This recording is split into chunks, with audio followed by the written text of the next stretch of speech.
trebuchets in Minas Tirith were proper medieval lever artillery as opposed to catapults. The catapults are basically like slingshots, and a trebuchet would be more the equivalent of a sling with a pretty substantial weight on the end of an arm with a fulcrum in the middle. So you're actually using the momentum of a sling on the end of a very long wooden beam.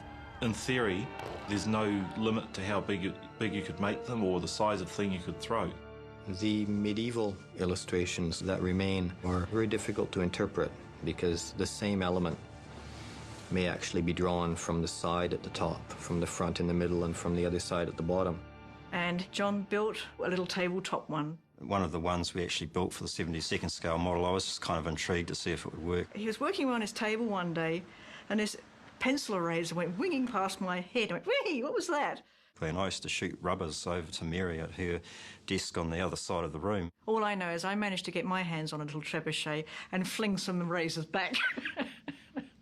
The next one he built was probably about 14th scale. That was a real beauty. And he got that so beautifully weighted that he could throw a pencil eraser the length of the car park.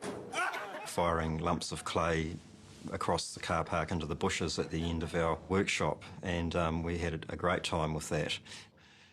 A bunch of big kids playing with these amazing toys which they're privileged enough to be able to spend their working lives around.